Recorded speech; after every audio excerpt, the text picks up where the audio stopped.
Good afternoon and welcome to Problem with Being Awake. And I want to talk about a theory. This is depressive hyperarousal theory. Jordan Peterson's talking about something similar, but not quite the same thing.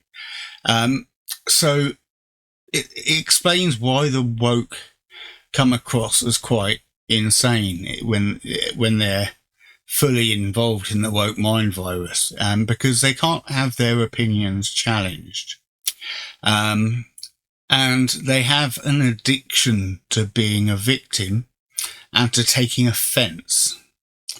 So if you can imagine this, these people, an addiction needs to be fed daily. So they put on their victim hat and then they put on their taking offence hat. And if there's no protest they can go to, then they'll just be malignant online and just be horrible to people and troll them and all that kind of nasty jazz. But it's the hyperarousals. So the depression is masked with toxic positivity. So they surround themselves in a comfort bubble of people that they talk to who think and feel exactly like they do, because they're not comfortable being anywhere near people who think differently, except if they're able to do something bad to those people. That's what they want. They want everyone to think like they do. And until that's the case, their mission is still very live in their minds. Now, the reason it's depressive is that it's not people showing real self-esteem or bravery or anything. It's people showing signs of psychopathy, which can be rolled back, but they've been brainwashed in education for years, and we're just finding out the roots of this and how deep it goes. But almost all faculty in major universities are far left-wing, like 90% are left-wing, and a large percentage of that are far left-wing, and a large percentage are females and a large percentage are feminists. So that's where you get your victimhood narrative. Now, when someone says narrative, that's because they often claim a false narrative. Like if you say a man can't get pregnant, scientifically true. At the moment, there's no way a man can get pregnant. And they say, follow the science, because someone said that once. No, it's the same as Tim Walz spending $41.5 million putting tampons in boys and men's restrooms, where he should have waited for the first male to be confirmed to have had a period, because no man has yet had a period. It's not possible. You need the ovaries and you need the womb and you need the uterus. And men don't have all these things, and they don't have periods. Like put it this way, there's no chance that if a man starts bleeding from down there, that a ambulance worker, even if that man believes he's a woman, when he isn't, and so therefore he calls himself a trans woman, there's no way that the emergency responder, is going to be thinking this guy's on his period, because it makes no biological sense. It's never happened. There's no way to point that out more clearly. It has never happened. And at the moment, that will never happen. Whether they can come up with a way of installing a womb and a uterus, and they're very early stages in actually forming the sex organs properly in a surgery, and each surgery goes wrong once in every 2 times.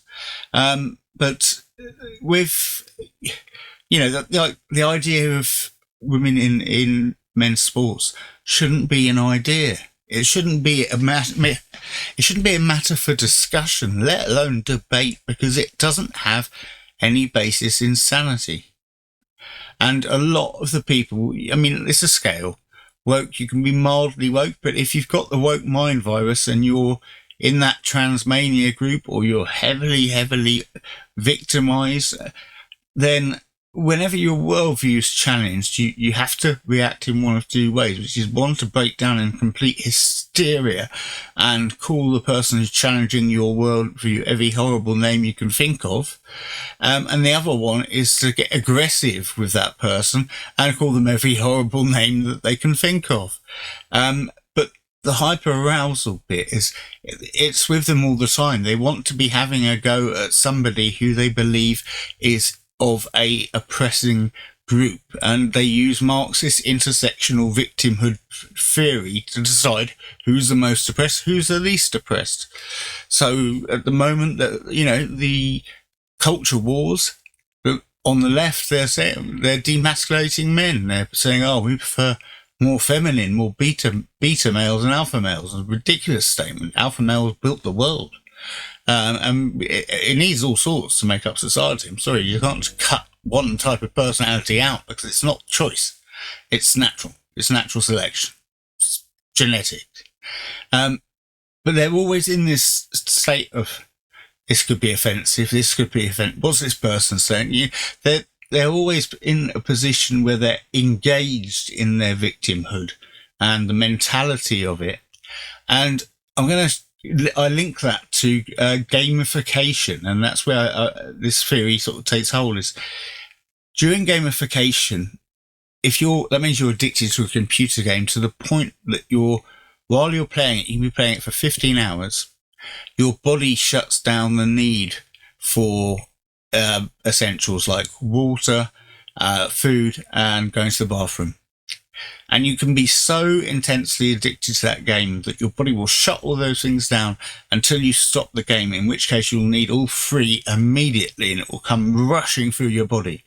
And this is well established in gamification. But if we translate that to the idea of victimhood and taking offense, then the woke mind virus has affected people so much that they need to protest constantly about whatever cause matters to them. But also there's a lot of cross-pollination of everybody protesting together. Free Palestine, Just Stop Oil, trans rights, anything to do with the woke ideology. They tend to just throw it into one big soup, which at the moment is the Free Palestine soup, which is represented by far too high a percentage of the LGBTQ community than it would ever be natural, much higher than there is in society. So what's that all about, considering they're actually Palestinians would feel it their religious duty to kill those people. You can't deviate in any Muslim society. You can't deviate from heterosexual relationships. You cannot, without either imprisonment or death. No Muslim country allows it. And it should listen more to people who've escaped. Like, one, Rita Panahi of Sky News escaped Iran. So maybe she knows more about what's going on in Iran and that part of the Middle East than a 28-year-old who's just had a college degree in gender studies. There was one who was picked out who this tall gay man said to her, he said that all Palestinians would murder him. And then she said, but the Jewish, no, they're very good with pride. They're actually one of the gayest cities in the world, which is true. Israel's one of the gayest countries in the world. It's quite multicultural as well. But this state of permanent need to re-establish and reaffirm victimhood status so that you avoid taking responsibility and taking great risks, and really you avoid the journey of life of falling down, picking yourself back up, dusting yourself off momentarily. Keep doing that and learn from each time you do that until you get to kind of your 30s, 35 is when the human brain officially stops developing. And by the time you've done that, if you've gone on a journey where you've fallen and had to dust yourself up personally, then you're going to have a lot more wisdom and a lot more learnt knowledge than if you've never been tested, or if you solidify your ideas within inside a group that can't accept opposite opinions. Then you don't end up falling, you don't end up learning, and you're just as dim-witted at yeah, 50, let's say, but at 40, as you are at 20. And that's not the way it's supposed to go. But educational schools show it with Gen Z. That's been the absolute trend. They literally are down massively on a percentage wise in the STEM fields. That's science, technology, engineering, mathematics, and in general literacy. It's the first generation that has not exceeded the previous, and instead it's decreased. Now, there is hope in the younger generation because they push back against all this woke stuff because they think it's too crazy. So it is really a siloed amount of people who are acting this way and feel the need to be this way. Now, there is an answer, but you can't. It's like if you have a bath and you let the tap run over, you don't pick up the mop until you turn off the tap. And at the moment with this stuff, the tap's all still running. But the answer for people who have the woke mind virus is simply taking responsibility for themselves and their actions and how society relates to them, rather than demanding everything be served on a platter. Look for delayed gratification rather than instant gratification, which is currently where they are. And you see in protests, they become quite feral and aggressive. And it's because they have a hatred of they don't know what. It's standing on Jews at the moment, but then it's deaf to America, deaf to England. But really, deep down, they hate themselves. And that's the realization they need to come to, because I've said this for years. This is a phrase I use all the time. You have to learn to live in the world before you can think about changing it. And this is the first generation that's wanted to change it without living in it and taking some responsibility for themselves and how they react in the world. And that is vitally important. So I'll leave it there. Always good to talk. You be lucky. Leave comments and likes and subscribes and all that good YouTube jazz if you did like it. You be lucky this week. I'll be good, and I'll see you soon.